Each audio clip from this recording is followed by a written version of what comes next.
ಇತ್ತೀಚೆಗೆ ಏನಾಗ್ಯದ ಅಂದ್ರೆ ದೀಪಾರಾಗ ಭಾಳ ಜೋರು ಉರಿತದಲ್ಲ, ಹಂಗೆ ನಡೆದದ ಈ ಕಥೆದು. ನನಗನ್ನಿಸ್ತದ ಅವ್ರ ಮಾತು ನೋಡೋಣ, ಮಂಗ್ಯಾಕ ದಾರು ಕುಡಿಸಿದ್ರೆ ಹೆಂಗೆ ಮೈತದಲ್ಲ ಅದು ಹಂಗೆ ಬೈತದ ಅಂತ ಅನಿಸ್ತದ ನನಗೆ. ಇಷ್ಟು ಚೆನ್ನಾಗಿ ಬಯಸಿಸ್ತಾರ.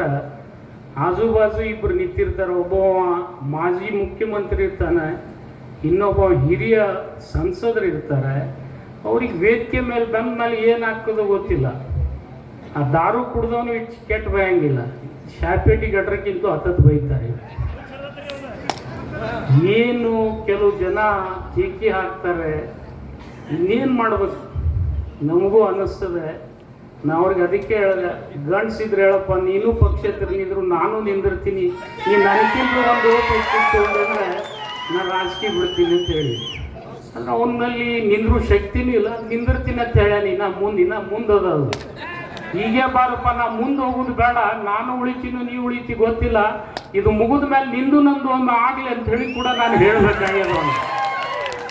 ಅಂಥವ್ರ ಕಡೆ ಹೇಳಿಸಿ ಇವತ್ತು ಈ ಜಿಲ್ಲೆ ಮರ್ಯಾದೆ ತೆಗಿತಾ ಇದೆ. ಇವತ್ತು ನನಗೊಂದು ನೋವು ಅನ್ನಿಸ್ತದೆ. ಇವ್ರ ಬಾಯಿಗೇನು ಸ್ವಲ್ಪ ಇತಿಮಿತಿ ಇದೆಯೋ ಇಲ್ಲ ಗೊತ್ತಿಲ್ಲ. ಬರೇ ನಮ್ಮ ಸುರ್ಜಿವಾಲ ಅವರು ಹೇಮಾ ಮಾಲಿನಿ ಬಗ್ಗೆ ಸ್ವಲ್ಪ ಏನೋ ಅಂದಿರಬೇಕು, ಅಂದಿಲ್ಲೋ ಗೊತ್ತಿಲ್ಲ. ಇಲೆಕ್ಷನ್ ಕಮಿಷನ್ದವರು ಕೋರ್ಟ್ನವ್ರು 2 ದಿವಸ ಅವ್ರ ಬಾಯಿಗೆ ಪ್ರಚಾರಕ್ಕೆ ಬೀಗ ಹಾಕಿದ್ರು. ಈ ಪುಣ್ಯಾತ್ಮ ಮೆಟ್ ಅಂತ ಹೇಳ್ತಾರೆ ಇಲೆಕ್ಷನ್ ಬಾಯಲ್ಲಿ. ಇವು ಮೆಟ್ ಅಂತಕ್ಕಂಥ ಶಬ್ದ ನನಗನ್ನಿಸ್ತದೆ ಈ 75 ವರ್ಷದೊಳಗೆ ಯಾವುದರ ರಾಜಕಾರಣಿ ಉಪಯೋಗ ಮಾಡಿದರೆ ಅದು ಇವನೇ ಒಬ್ಬ ಮತ್ತಾರು ಇಲ್ಲ ಅಂತ ನಾನು ಹೇಳಬೇಕಾಗ್ತದೆ. ಇಂಥ ಮಾತು ಅದನ್ನು ಮತ್ತು ನನ್ನ ಮೇಲೆ ಅಪಾದನೆ ಮಾಡ್ತಾರೆ. ಇಂಥ ಶುಗರ್ ಫ್ಯಾಕ್ಟ್ರಿ, ಅಂಥ ಶುಗರ್ ಫ್ಯಾಕ್ಟ್ರಿ. ಪುಣ್ಯಾತ್ಮ 74 ಶುಗರ್ ಫ್ಯಾಕ್ಟ್ರಿ ಈ ಸರ್ತಿ ನುರ್ಸಿದಾವೆ. ಒಂದೇ ಕಾರ್ಖಾನೆಯ ಒಂದು ಪೈಸಾ ತಿಂದಿನಂದ್ರೆ ಇವತ್ತೇ ನಾ ರಾಜಕೀಯದಿಂದ ನಿವೃತ್ತಿ ಹೊಂತೀನಿ, ಇಲ್ಲಾಂದ್ರೆ ನೀ ಗಂಡ್ಸಿಂದ್ರೆ ಸಾಬೀತು ಮಾಡು, ನೀ ನಿವೃತ್ತಿ ಹೊಂತೀನಿ. ಇಂಥ ಮಾತು ಹೇಳಿ ಪ್ರಚಾರ ಪ್ರಿಯರಾಗ್ತಾ ಇದ್ದಾರೆ ಇವರು. ಅದಕ್ಕೆ ನೀವೆಲ್ಲ ಇಂಥವ್ರಿಗೆ ಈ ಜಿಲ್ಲೆ ಎಂದೂ ಆಸ್ಪತ್ರೆ ಕೊಟ್ಟಿಲ್ಲ. ಇಲ್ಲಿ ಎಷ್ಟೇ ಲೋಕಸಭಾ ಸಂಸದರಾಗಿ ಹೋದ್ರೆ ಇಂಥ ಮಾತುಗಳನ್ನು ಮಾತನಾಡಿಲ್ಲ.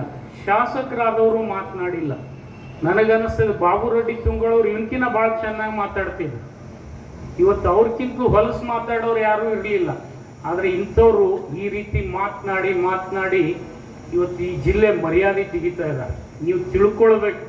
ನಾನು ನಿಮ್ಮಲ್ಲಿ ಯಾಕೆ ಇವತ್ತು ಇಲ್ಲಿ ಕರೆದಿದ್ದೀವಿ ನಾವೆಲ್ಲರೂ ಒಕ್ಕಟ್ಟಾಗಿ ಅಂದರೆ 8 ಕ್ಷೇತ್ರದಲ್ಲಿ, ಈ 8 ಕ್ಷೇತ್ರದಲ್ಲಿ ನೀವು